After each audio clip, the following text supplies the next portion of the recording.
Assalamualaikum warahmatullahi wabarakatuh. Saya Muhammad Krisna Ababil, NPM 202303066. Pada kali ini saya akan mengulik sedikit tentang apa itu moral dan apa itu tidak bermoral. Nah, langsung saja, moral ialah ajaran mengenai baik buruk yang diterima umum tentang perbuatan, sikap, dan keharusan serta akhlak, budi pekerti, dan susila. Suatu situasi mental yang menciptakan orang tetap berani bersemangat, bergairah, berdisiplin isi hati atau suasana perasaan sebagaimana terungkap dalam perbuatan yang dilakukan. Nah, apa sih tujuan dari moral itu? Tujuan dari moral yakni untuk memastikan terwujudnya harakat dan martabat individu, seseorang, dan kemanusiaan untuk sebagai motivasi manusia supaya bersikap dan beraksi dengan penuh kebajikan dan kebaikan yang didasari atas kesadaran keharusan yang dilandasi oleh moral. Mengawali dan dalam moral ini keharmonisan hubungan sosial antar manusia juga akan menjadi landasan rasa percaya terhadap sesama. Oke, saya akan memberikan beberapa contoh dari moral. Moral sendiri memiliki beberapa jenis. Yang pertama, ada moral ketuhanan.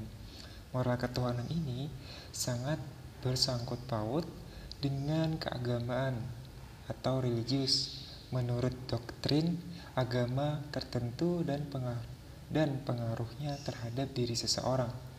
Wujud moral ketuhanan ini contohnya seperti melaksanakan agama yang dianut dengan sebaik-baiknya, menghargai sesama manusia, menghargai agama lain, dan hidup rukun dengan yang bertolak belakang agama. Kemudian yang kedua ada moral ideologi dan filsafat.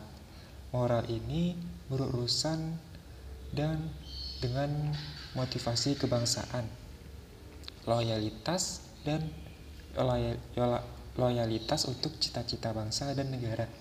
Wujud moral ideologi dan filsafat ini contohnya seperti menjunjung tinggi dasar negara Indonesia kita, yakni Pancasila, menampakkan diri dan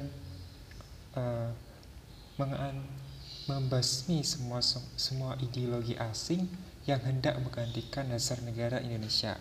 Dan kita harus tanamkan pada diri kita bahwa NKRI adalah harga mati. Ya. Kemudian yang ketiga ada moral, etika, dan kesusilaan. Nah, moral ini itu berurusan dan berhubungan dengan etika dan kesusilaan yang ditunjukkan oleh sebuah masyarakat, bangsa, dan negara secara kebiasaan maupun tradisi. Wujud moral ini contohnya seperti menghargai orang yang bertolak belakang pendapat atau bermusyawarah, baik itu ucapan maupun perbuatan. Contoh lainnya juga seperti 5S atau senyum, salam, sapa, sopan, santun. Kemudian yang keempat ada moral, disiplin, dan hukum. Moral ini sangat bersangkutan dengan kode etik profesional hukum yang berlaku di masyarakat dan negara kita. Wujud moral, disiplin, dan hukum ini contohnya seperti mengerjakan sesuatu kegiatan dengan aturan yang telah berlaku. Kemudian mematuhi rambu-rambu lalu lintas, membayar pajak tepat waktu, dan seperti saat pandemi saat ini, kita harus wajib menjaga dan patuh taat kepada protokol kesehatan. Nah, kemudian apa sih itu tidak bermoral? Manusia dikatakan tidak bermoral atau disebut juga amoral, yang artinya tidak memiliki moral, yakni manusia yang tidak memiliki nilai positif pada dirinya dan di mata manusia lainnya. Ciri-cirinya tidak mempunyai naluri tolong-menolong, kemudian tidak taat kepada norma agama dan hukum yang berlaku, kemudian bohong atau selalu berbohong dalam setiap kegiatannya atau biasa kita kenal dengan penipu, dan tidak mau berusaha melaksanakan untuk mengendalikan dirinya. Nah, contoh-contoh yang tidak bermoral ini seperti membuang sampah sembarangan, melawan orang tua, pelecehan seksual, hingga bullying yang sering terjadi di dalam keseharian kita sebagai mahasiswa.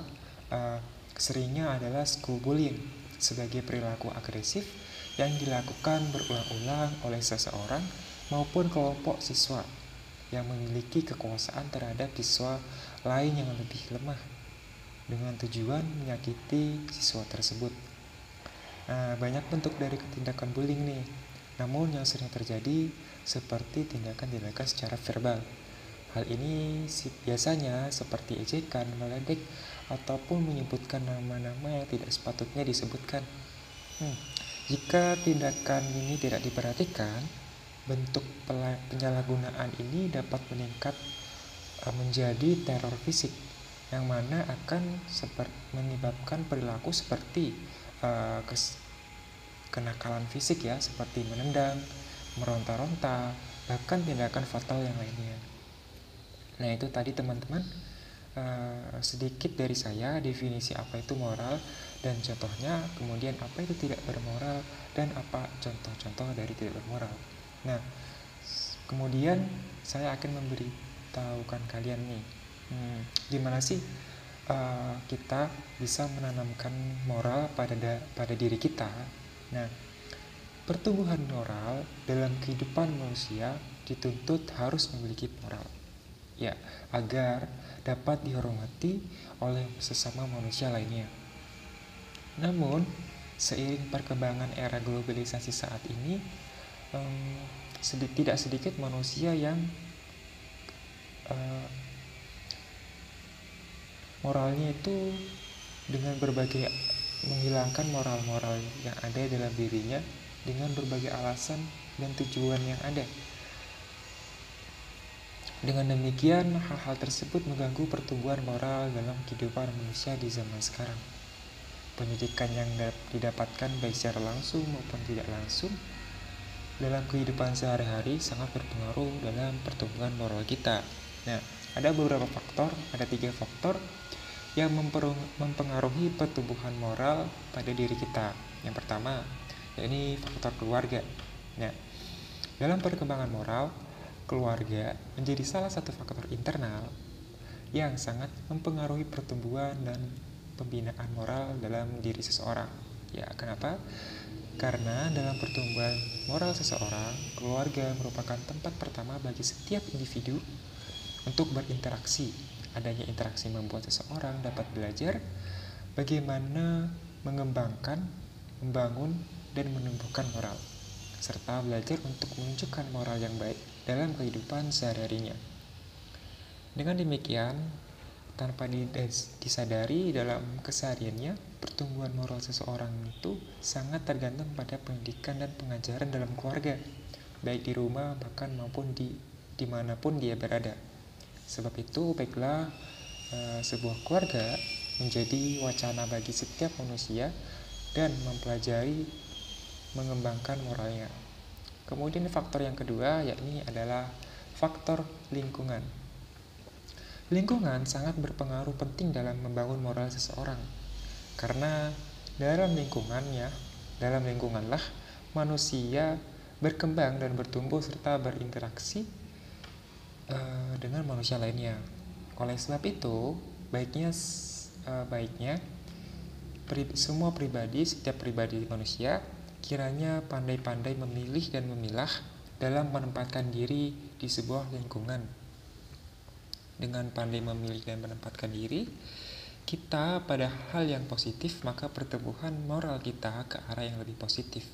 Begitupun sebaliknya, jika kita salah dalam hal ini kita salah, maka pertumbuhan moral yang ada akan mengarah ke arah yang negatif, cenderung merusak moral kita. Sekalipun itu dalam keluarga, pertumbuhan moral kita sudah dibina dengan baik, namun jika dalam bergaul kita salah menempatkan diri, dan terjerumus dalam hal yang negatif, maka hal itu akan sangat berpengaruh pada moral kita dan sifat positif kita hilang dan justru cenderung melakukan hal-hal yang kurang baik. Nah, kemudian yang terakhir, yang ketiga adalah faktor tentang teknologi.